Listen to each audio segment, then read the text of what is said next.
mindful, I watched the video of the mindful eating, and I must say, while I gained a lot from watching it, all I could think of was, why don't I live in that house where she was giving the talk with the beautiful big windows and and the daylight coming in. She's in Massachusetts, I guess. So, um, it's a pleasure to be here with everyone. I'm going to, as you can see, I still don't have a working camera, but you guys know what I look like. And I wasn't sure if I could pull it off, so I still put on a nice blouse and lipstick. Hey, here we go. I'm going to share my screen and start with today's, oops. Well, this is part of the prep. Let me get the PowerPoint up and keep sipping my water. So the theme is healthy meals and mindful eating. By the way, if anyone would like for me to try to enlarge the images, please say so. Um, I thought about taking this and putting it in 3 different sections, but it turns out that it flows more back and forth between healthy eating and mindful eating. So I hope you don't mind. Right now, I want to play with the concept of healthy eating versus dieting, because I think when the mindful eating as a discipline has come out of the hyper consciousness of eating in order to control calories. So I want to talk eating versus dieting, and of course, enjoying balance, and then just weave in mindful eating. So the first thing about dieting, and as a dietitian, I like to make sure anyone knows if I work with you, I will not put you on a diet. And we consider diet a 4-letter word. And if someone has, look, I found a good diet in this magazine or in this book, I like to change the wording to, you found a good eating plan, not a diet. Because the diet implies that, first of all, there might be a negative cause that you have to be on some special strategy for eating. Many times we feel like we're dieting because we have a lot of body fat, and that body fat may have contributed to prediabetes or to high cholesterol or to something joint pain. But either way, it's something negative that made us think we have to go on a diet to get rid of that body fat. And I just think the the meme here, I'm on a seafood diet. I'm sure we've all heard this one. I see food and I eat it. Yeah, that's kind of like all of us. Okay, so another thing about the concept of dieting is that it implies something that has caused worry. So do you have an allergy? Do you have a recent or maybe not very recent medical diagnosis that says if you change these kinds of foods that you eat, you will feel better or you will reverse a something going in the wrong direction? A lot of the people who I work with professionally are trying to get the best outcome from something in their belly. So whether it's irritable bowel syndrome or reflux or GERD or ulcer or anything, that's very often something to concern. So dieting usually is associated with something that worries you. The last thing about dieting, pardon me, it implies that you're restricting or you're limiting something that we like. So pizza is the last example, but I've listed a few. So calories, I like calories. I wish they would like me better. Salt, I usually confess that I'm Lot's wife in the 21st century. Sweeteners, who doesn't want some sugar or some honey or some sweetener, some syrup on their food? Maybe milk. This could be milk intolerance. This could just be milk somehow bothers your belly, but you like it. And I'm on a diet where I have to stop having milk. Many people have restricted wheat. And there, you might know a very unusual allergy to the meat of mammals, which of course includes humans, but we don't usually have us served by the pound. but red meats, beef, lamb, pork, because of a tick bite. So they just develop something that is related to a syndrome in which after they get this tick bite, they can no longer eat red meat or they'll get an allergic reaction.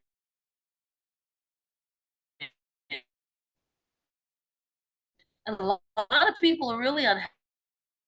Who doesn't love some red meat? Okay. And pizza. So Mim says, I'm on a diet. I used to eat six pieces. She's very good with math. I like that. From 6 pieces to three. What else is there about dieting?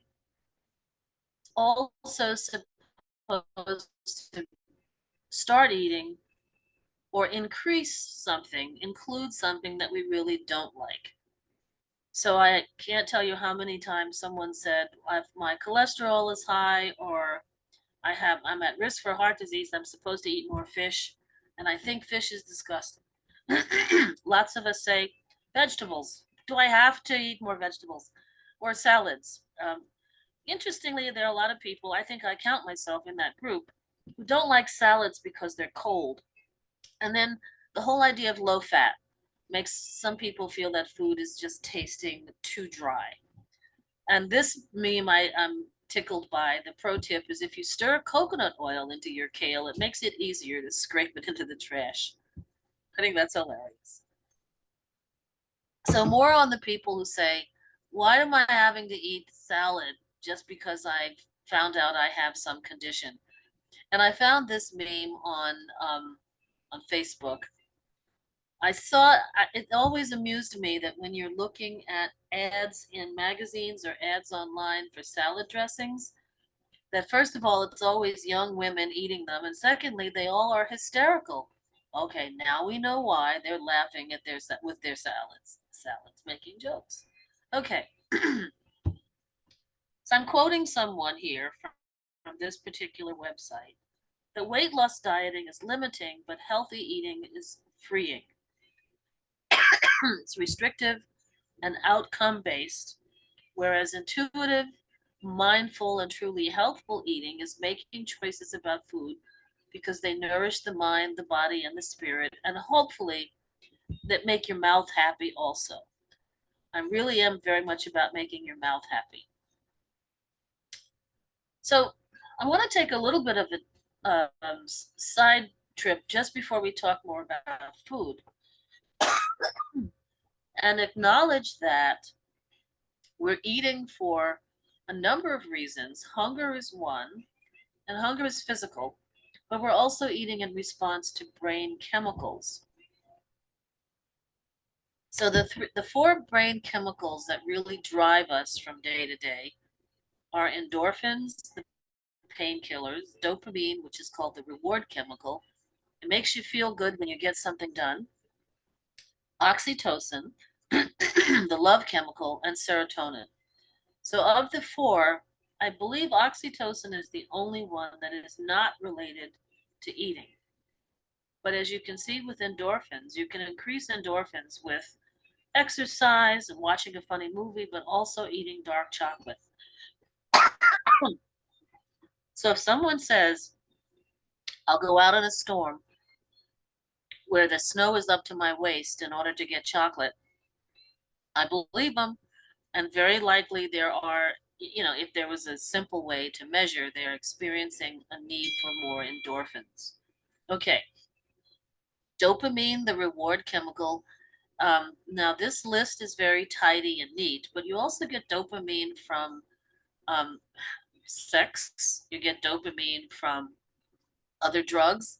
So it's not as simple as completing a task, but evidently you can increase your dopamine levels by striving towards a goal, performing self care activities, and eating food. So if someone is saying, I somehow keep wanting to eat, I won't necessarily jump to the conclusion that they have a hollow leg, but maybe they need higher levels of dopamine.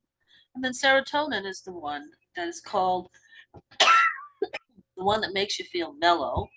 And In this case, serotonin is definitely associated with carbohydrate cravings. So if someone says, I could kill for a cookie, there's a good bit of truth going on because eating that high carbohydrate food helps your body to produce insulin.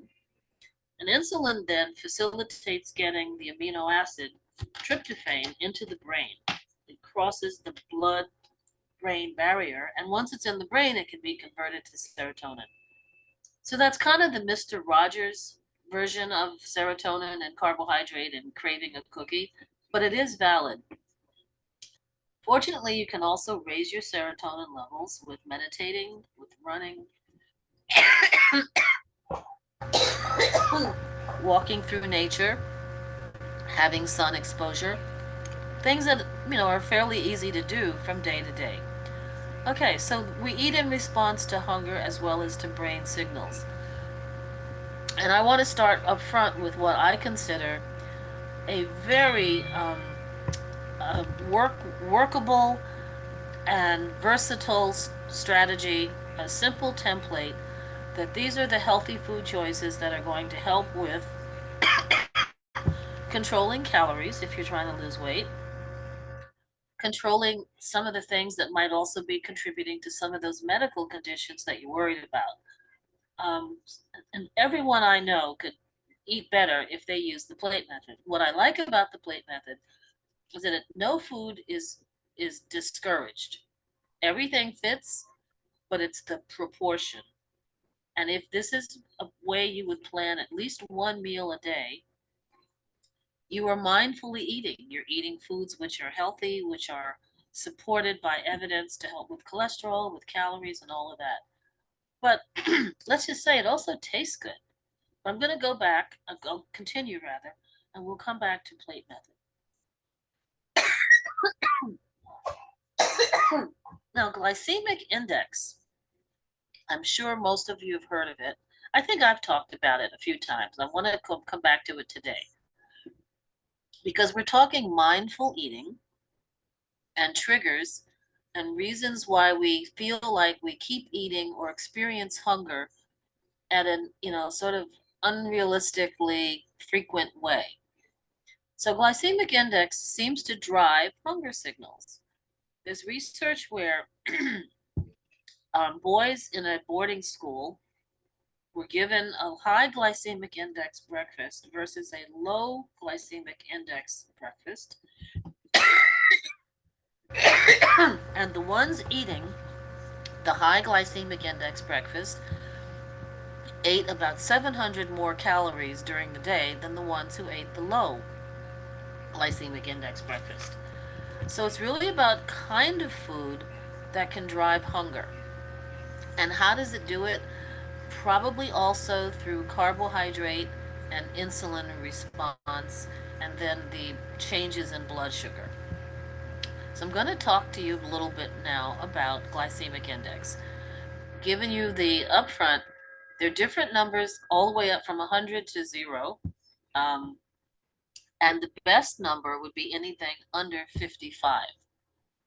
So what are the things that affect glycemic index? Now, pardon me for a second while we do food science. This is always the fun part, if you ask me. So there was a time when, as a dietitian, we always talked about simple carbohydrates and complex carbohydrates. And that complex carbohydrates were always good and simple carbohydrates were always bad. And it turns out that's not true. Especially when we're talking how fast, and that's basically the definition, how quickly the blood glucose rises after eating a carbohydrate. So if you eat a carbohydrate that is very high in what is called amylopectin, the glucose is represented by these little blue dots. And we know glucose is in the food, and we have enzymes in our intestines that will split the glucose into individual glucoses. Here they're all bound up like a branched chain. So the glucose here is going to get into the blood much faster because there's more branches. Whereas over here, the glucose gets into the blood much more slowly because the enzymes are going to have to work down. I hope that's clear. Your question should be, okay, nice picture. What's high in amylose and what's high in amylopectin? And it's distributed in different foods in different concentrations, but here's a way to know. All right, as we go along, I'll point out some more. So one of the factors that affects glycemic index of a food is when it's high in amylopectin versus high in amylose. A food like raw bananas or plantain are very high in amylose, and a food like white potato is very high in amylopectin. I know, I just put the kibosh on white potato. Let's keep going. All right. What also affects glycemic index of food? And one of them is the length of time that it cooks. It still has to do with that starch that's in that pasta. If you only boil it for 5 minutes, most of the starch is cooked, but some of it remains uncooked. So when it gets into your belly and the enzymes are trying to break it down, it has to work harder. Whereas if you cook it for 15 minutes, now all the glucose, or so much of the glucose, is readily absorbed because it has been puffed up with the water. I gotta confess, I don't time my spaghetti. I started boiling, then I do other things, and I get back to it. Maybe everyone else is a little more conscientious, but when the style of eating spaghetti al dente means that it's closer to the 5 to 8 minute, where it's still a tiny bit hard to the bite. That's healthier pasta than pasta that's cooked. If you buy something like Chef Boyardee pasta in a can, it's definitely this guy. Okay, what else affects glycemic index besides the presence of amylopectin or the present or how long you cook it? And some of those have to do, oh, this is a summary more of the thing that we just said. Pasta al dente with a low glycemic index, whole grain pumpernickel, basmati rice, parboiled rice. All beans have a very low glycemic index because they're full of very complex fibers. Whereas canned or overcooked pasta, that's like your Chef Boyardee, white bread, instant rice, short grain rice. Don't worry, I'm gonna bail us out and talk about sushi is a saving thing, and instant oatmeal. I'm going to move on. Processing, similar to cooking, has an effect on glycemic index. So cornflakes has a very high glycemic index versus old-fashioned oats. Because the cornflakes, the corn has been ground into cornmeal, so it's very, very small with a lot of surface area. And then it's cooked, toasted, and then when you eat it, it's very quickly absorbed into your blood. White bread similarly versus pumpernickel. So processing is one. The presence of fat is a part of the glycemic index effect. Now, the fat doesn't change the amount of carbohydrate in the potato chip, yay, but the fat slows down the absorption of the potato into your bloodstream because the fat simply slows everything down. That's why a meal with fat lasts longer than a meal without fat. Now, the 75 is not a low number. Remember, 55 or lower, but 93 is definitely high. Okay, that's a baked potato because there's no fat, but potato chip has some fat. And all we're saying here is that the fat just slows down moving everything through the system. Okay, here are some low glycemic index fruits. Now, the reason for going over this with everybody is not because I'm trying to say bad fruit, good fruit, but I'm saying if we enjoy fruit and we want to eat healthfully, there's some fruits that are a little more body friendly than others. So popcorn is a good snack, pears, plums, peaches, apples, and potatoes served cold, as well as rice served cold, are very low glycemic index, whereas pretzels and soda crackers, white potato and watermelon are high. Once again, that doesn't mean watermelon or French fries are like never again, or you'll get hit by nutrition lightning. It just means if you could be happy with cold white potatoes, such as a potato salad, then the glycemic index goes down. And glycemic index is most definitely associated with being more body friendly, having an effect on lowering your cholesterol, lowering your blood sugar, and lowering the number of calories you eat following a high glycemic index meal. Okay, just a few more. In terms of cereals, when you're in the aisle in the grocery store and you're looking at cornflakes or Cheerios or Rice Krispies, see if you can keep down the aisle and look for oatmeal and all bran and those kinds of high fiber cereals. I can tell you in advance, excuse me, these cereals are going to be at eye level, at the level of a little kid in a grocery basket in the seat, whereas these cereals are going to be either very high or very low on the shelf. So these are the ones that are marketed, and again, at eye level, they um, will often have colorful pictures and, as you know, sports stars and so on. So the takeaway, sip of water. The takeaway is that low glycemic index foods are considered healthy food choices because the studies do show that they help with reducing weight, probably because you're eating better food. You also have a more blunted hunger response following the meal. Low glycemic index foods have been shown in research to lower blood pressure, to lower cholesterol, improve diabetes management, because once again, that has to do with blood sugar, and also the risk of diabetes and heart disease. So this is a case of saying it's not that fruit is bad or rice is bad or pasta is bad, because we never, as a dietitian, we don't like to have good and bad, but some of them are just more body friendly. Okay. So if I were making a plate based on glycemic index, one of the things that the plate method recommended was that 25% of the space on your plate be made up of foods which are high in carbohydrate. And ideally, this column would be the high carbohydrate foods. Pardon me for putting peanuts there. I'll have to come back and explain why peanuts would be there, because they are not high carbohydrate. They're actually high protein.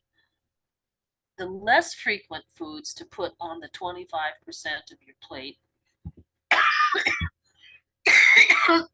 would be these guys. May I explain why bean soup and pea soup? The reason is because when a soup is made, the beans and the peas are often mashed, or some of them are, if you use a, a stick mixer, so that it gives the soup a thicker texture. But once you mush up the bean, you've increased the surface area of the starch, and then the enzymes can get that starch into your bloodstream faster. So eating whole beans and peas is better. But if you don't like them whole and you want to smash some up because it makes your soup creamier, by all means enjoy it. And these would be examples of high carbohydrate foods, which, according to the plate method, would take up 1/4 of the space on your plate, but these are considered high glycemic index. So anything fits. These would be more body friendly and slightly less so. Now remember, 25% of the space on your plate should also be made up of a protein food, and any of the protein foods are good. And these fall into the middle and the far right, pardon me, columns, because they tend to be higher in saturated fat and cholesterol. But I wouldn't say never. I wouldn't even say only once a week. I'd say just keep in mind more frequently, less frequently, less frequently, but not never. And then 50% of the space on your plate would come from vegetables and some fruits, and these are low glycemic index. Here we go. Now, so that was a short trip into looking at what is in a food that can affect a more pronounced sense of hunger, and that was glycemic index. But remember, we eat for reasons other than physical hunger. We eat for taste, and the taste that we find appealing are salty and sweetness, sour, excuse me, bitter, umami. Now, when we were kids in school, it was all salt, sweet, sour, bitter, nothing else. But turns out research is identifying other flavors which are unique to blends of foods that are part of what makes food appealing. As I think I typed this myself. I'm sure I typed it myself. And I'm sure I put salty at the top because I already confessed. That's my buddy. Yeah, we have to make friends. Okay, now, the food industry will try to find a way to manipulate. I'm so sorry. I wasn't coughing earlier. Let me just take another sip. The food industry finds a way to manipulate the salty and the sweet along with fat to make foods super addictive. And that is called the bliss point. Now, as I was watching Melissa's tape, she talked about it briefly as well. It's like saying, if I can put a food in front of you that has just enough salt for you to say, that was good, and just enough fat to coat your mouth and make it taste smooth, and just enough crunch so that you have a pleasing mouthfeel. So it's salt, fat, and some amount of sweetness as well. You, there are very comprehensive studies that have shown this makes the food addictive. It isn't what you're going to find in the produce section. This is definitely in terms of snack food. So here are some examples. And I borrowed this slide directly from a research project. Food manufacturers nearly always make sure that at least two of these three ingredients, the salt and fat, or salt and sugar, or sugar and fat, at least two of the three dominate many foods. This doesn't make sugar a bad guy, or fat, or salt. It's again, the deliberate manipulation of the combinations of them that lead us to foods which really are nutritionally not very healthy, not very helpful, not very body friendly. And eating them is no big deal, but if they replace otherwise healthy foods, now that's a concern. Uh, and especially when one is on a quote calorie restricted strategy, it's really hard to resist foods that just really do them a tango in your mouth, telling you you want more of this salt and this fat and this sweetness. Now, having kind of bashed the food industry for coming up with that bliss point, can we get blissed with other things that on our plate that we know are more body friendly? So I'm going back to the plate method and emphasize the proportion of the plate, at least one meal a day, or two or three, but at minimum of one, in which your half of the space is made up of vegetables, 1/4 of a high carbohydrate food. Now, if we went back to the glycemic index, if those are sweet potatoes, they have sort of a medium glycemic index. It doesn't make them inappropriate. It just means, they're there. But it's 1/4 of the space, and then the rest is protein. I love the look of this plate, but I could tell you, I'm not sure I want to eat that much asparagus in one meal. Good Lord. And here are some snack ideas. This is actually a student who I was doing nutrition counseling with. And she sent me that picture when our meeting was over so that I could see what she made as a snack based on the plate method. Here again, half veggies, 1/4 high carbohydrate, 1/4 protein, and similarly here.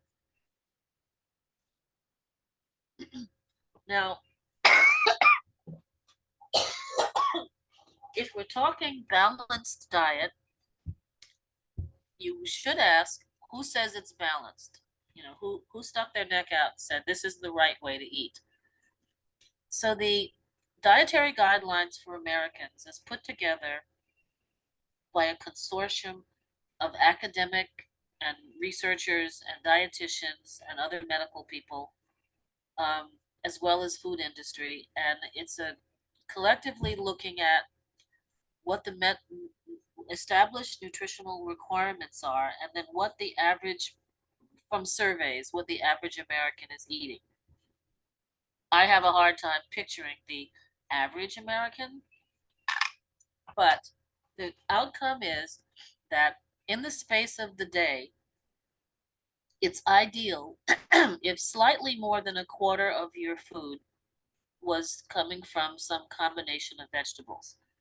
If slightly more than a quarter of your food was coming from some kind of grain, so that's your, obviously wheat and rice and corn and so on, slightly less than a quarter of the volume of your food from fruit, and slightly less than a quarter of the volume of your food from protein.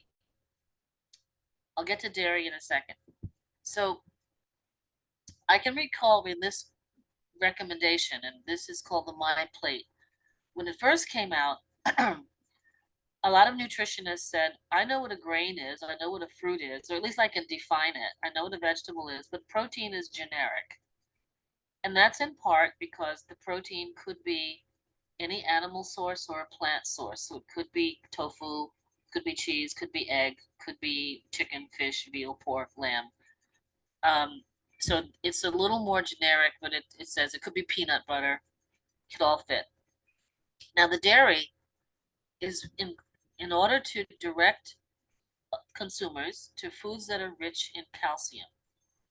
It could be cow's milk, could be yogurt, but if you're not fond of either of those for whatever reasons, then it could also be soy milk, but it needs to be a milk which is calcium fortified.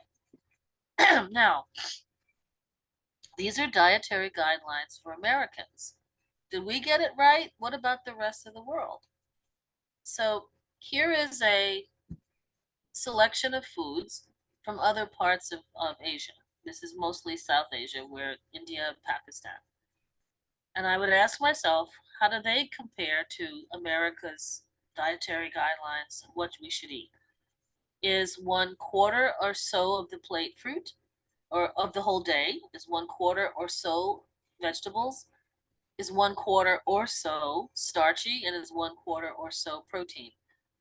And I think if we deconstruct it, it could be a smidgen more carb than the recommended, than the My Plate dietary guidelines for Americans.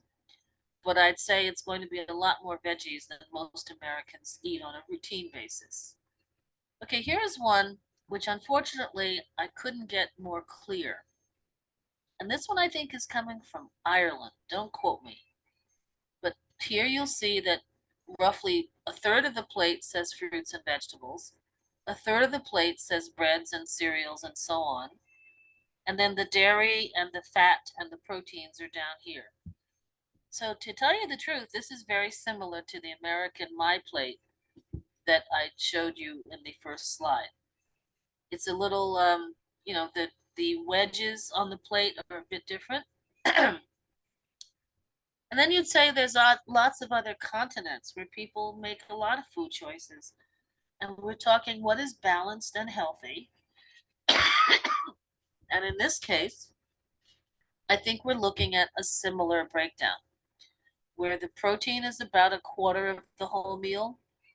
There might be more vegetables that are included in the meal that are not depicted in this picture. But we want to see that it's a lot of plant-based foods in this picture. Okay, what else? So this is, I think this comes from a Ministry of Health or a health agency in India, in which the recommendations are, here is an example of foods rich in protein. So here's foods which are rich in protein. And remember, the American My Plate was just shy of a quarter. So it's a little shy of a quarter. And the fruits and vegetables were a half a plate, with the vegetables being a little more than a quarter and the fruits a little less than a quarter. And then we had a little more than a quarter of grains. So once again, even though the style of cooking, the style of eating, the culturally familiar ingredients might vary from continent to continent, it seems as though that's the breakdown. I did not include any pictures of a meal from McDonald's or Burger King, or what you would get if you went to a pizza shop and there was cheese inside the crust. I think we know that those foods are appealing and delicious, but it's what's missing from an average day that this picture is trying to depict. We don't have any hesitation to have our grains and our protein, but we need to just enjoy more of the veggies. A little more here. Maybe this isn't a juicy cheeseburger, but boy, would I love you to put that in front of me in 10 minutes. Okay, 20 minutes. All right. So eating mindfully is where I'm going to summarize. First, I love this. I think I saw this. I was in Brooklyn and it was outside a restaurant. Be a pineapple, stand tall, wear a crown, be sweet on the inside. I think that's adorable. And it would be nice if we could all be that way. So that's being mindful as a fruit, but now we want to eat mindfully. From the North Carolina Cooperative Extension, they make a recommendation that we could practice mindful eating with TASTE. Think about if you're hungry due to hunger or emotions, or what's driving you to eat. Is it boredom?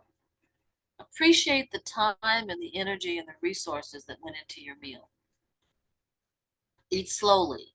So that's the S. It sort of isn't the first word of the phrase. Or you could say slowly eat, I guess. Chew multiple times, put down your fork between bites. And I remember that this was part of a discussion in Melissa's tape, Melissa's presentation. Okay, so that's the TAS. Oh, sorry. And then end your meal when you feel satisfied, not stuffed. And I recall Melissa also noted what has been repeated, although I've never seen it in any official way, that some cultures say eat until you're 80% full. And then the number four, I'm so sorry, the last recommendation here, E, is the taste. Take time to enjoy the flavors of your meal. And remember that we're using a lot of different taste experiences with every meal, with every food, and not to be manipulated by the bliss point of having too much salt, or at least the amount of salt, sugar, and fat is added in order to accomplish an overconsumption. Now, let's get into how do we do that? We've all, I know I've had a pleasure meeting almost everyone here in person or online frequently. So I know all of us have put in decades in the kitchen. So maybe this is more elementary, but let's look at it and see, would this help? Especially if you're preparing for one. Can you put everything together and make meals ahead of time that are balanced and enjoyable and include those body-friendly foods?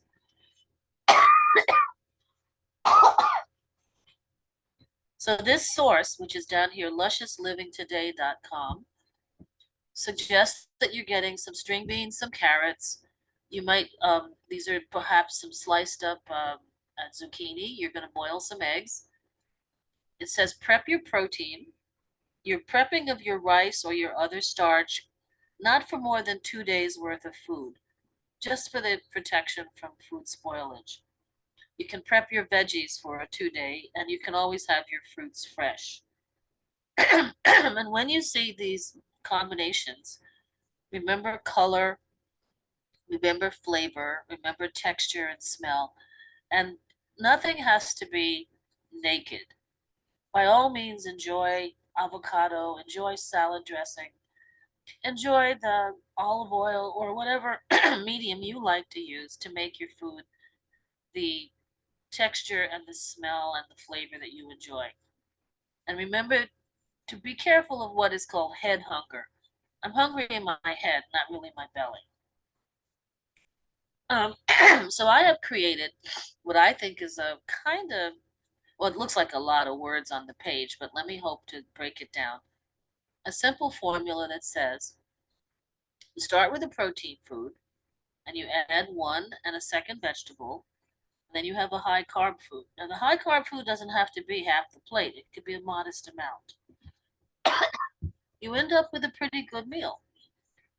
So if you are not inclined to buy a raw chicken and cook a lot at once, maybe you'll get a half chicken from a restaurant or from a supermarket or rotisserie chicken. I love frozen veggies. So I've suggested at the top line, for example, some chicken already cooked, why not? Or raw if that suits you. Plus broccoli and mushrooms, could be frozen broccoli, could be canned mushrooms, or fresh, of course. And a rice that you might have cooked in advance, or if you don't want to cook rice for one portion, you can get rice in a pouch. But I think cooking rice in advance in the Ziploc bag is so much easier.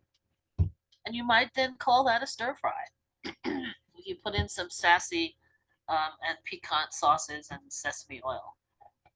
You might find beef strips. Many supermarkets might have them already cut. Add some peppers, some onions, put that in a noodle with noodles, and you get a skillet dish. I'm going to keep going down a bit. I want to make a joke when I have eggs plus milk plus leaf spinach plus chives and herbs. And you either can scramble that or put that in an oven and then put it over toast. It's kind of eggs Florentine. I don't want any chefs out there to say, is she out of her mind? It's kind of eggs Florentine. And if we're going to still make invent our own version, the one that I've highlighted in yellow is gumbo. And this was one of my mom's easiest and our family favorites, where we could take shrimp, or you could take leftover chicken, or you could put anything that you have in there, plus okra, plus tomatoes, lima beans, and corn. And this may not be the New Orleans gumbo with a roux and all the shellfish. It might not be, very likely isn't, but it could be good, and it's very simple. Keep in mind you could also do leftover turkey, sweet peas, diced pumpkin, noodles, and make that into a soup. And more ideas as we go. So I'm going to go back to the gumbo for a second. And this is how simple I use it in my home. I get a large pot, doesn't have to be that large. I have about an inch of water that I have in the bottom. I can either add one bag or one box, pardon me, of frozen corn. And I've tried to use pretty nondescript brand names here. Uh, but you know, whatever sale is on the supermarket. Add one bag or one box of frozen cut okra, a bag or a box of frozen lima beans. Now, most of us know you can get something called succotash. That's a little sip of water. Succotash is corn and lima beans already in a box. Why not? But I've just always bought my own one box of each, and then 1 to 2 cans of diced tomatoes. And I guarantee you, in 15 or 20 minutes, you've got some delicious gumbo. These are very low glycemic index foods. They're rich in fiber. You do not have to serve them, the gumbo, on top of a big bowl of rice. You can, but this really is very satisfying as is. If you want to get sassy and throw in some garlic powder, onion powder, um, anything else, with or without salt, it's on you. Keep it up. It's all good. And I think this is where I have reached the end of my slides. So I want to know any questions or any comments. And this is where I have often left the slide projector on saying, some of this information we've been sharing for decades, for centuries, that if you eat chiefly from the garden, the orchard, and the hen house, it's going to come out well. So Barbara, should I take some questions? Yeah, absolutely. We can open it up and I can unmute the center here if anybody wants to ask. Or put it in the chat and I can read it. I have a question. Yep. You mentioned about the soup, like with the peas, and when you blend it, that I won't say it right, but that it is better to keep it chunky, so that you're not spiking your blood sugar. My question is that kind of has the same idea with smoothies, that when you put the fruit in there and you blend it up, that kind Yeah. of spikes your blood sugar quicker than eating the stuff, chewing it. No, the answer is yes. But I want to, I hope you didn't hear the squeaky wheel on my chair. I don't want to make a case where we all stay up at night worrying about our blood sugar. That's the average human being has a very specific range that their blood sugars will go up to and come down to. And unless you have a condition in which your insulin response is somehow different, such as with type 1 or type 2 diabetes, or after taking steroids, things like that. But the idea is that if it can flirt with your blood sugar being slightly higher, it actually can have a slightly turn up the volume, let's say, on your hunger signals. But I think if I wanted to say that with 100% confidence, I would want everybody to check their blood sugar before their smoothie and then every 15 minutes for 2 hours and see what happens.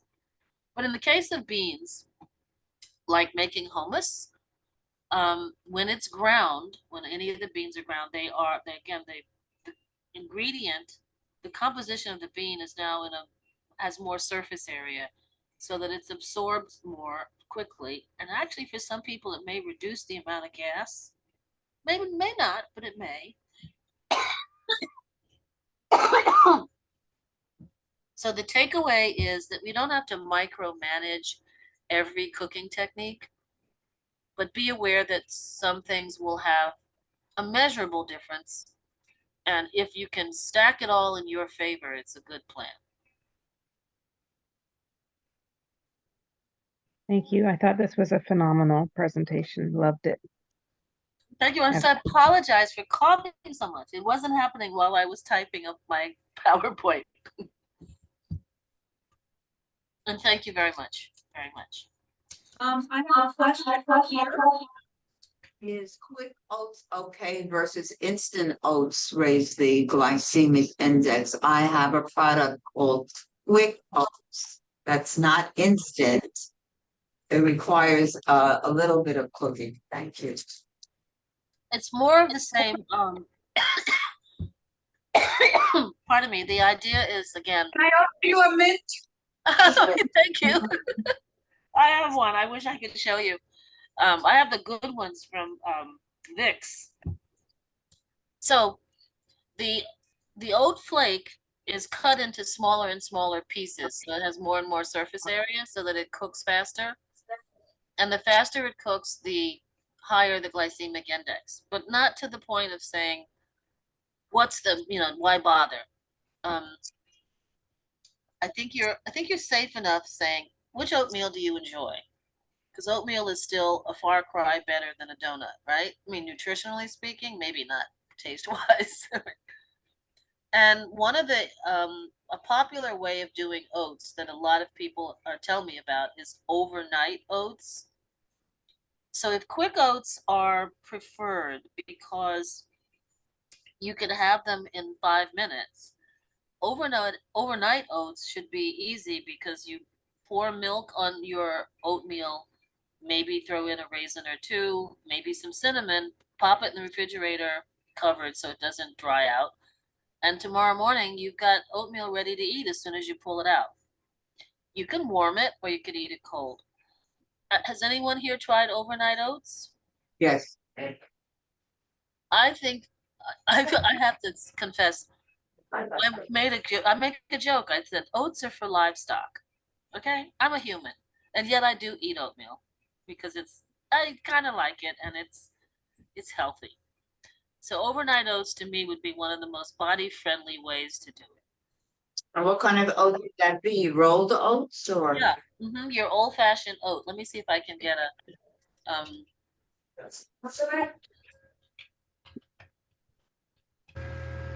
overnight oats recipe. Oh, wait a minute.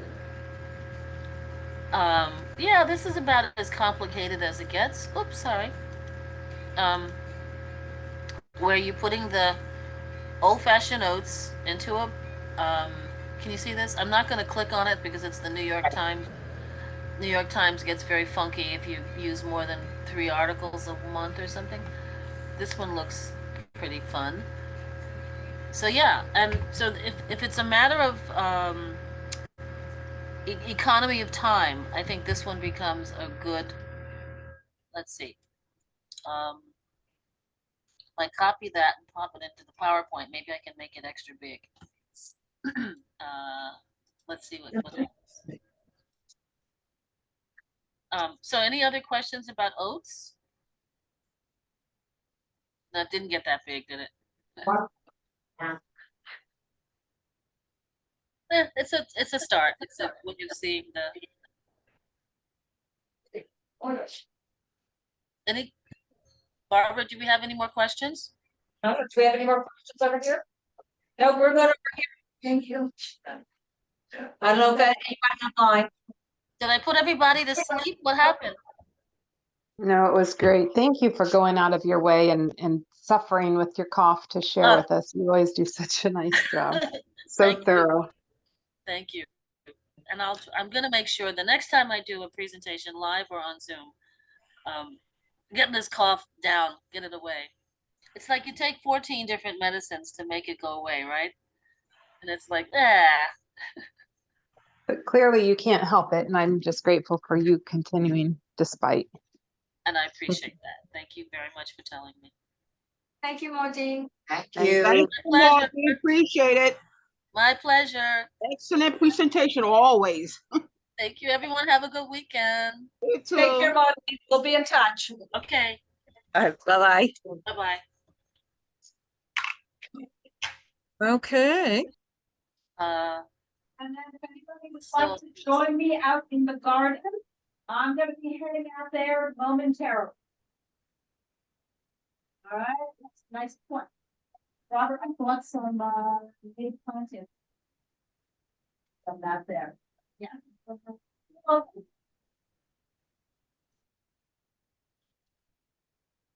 Yep. Bye, Maudene. Okay, see you later, alligator.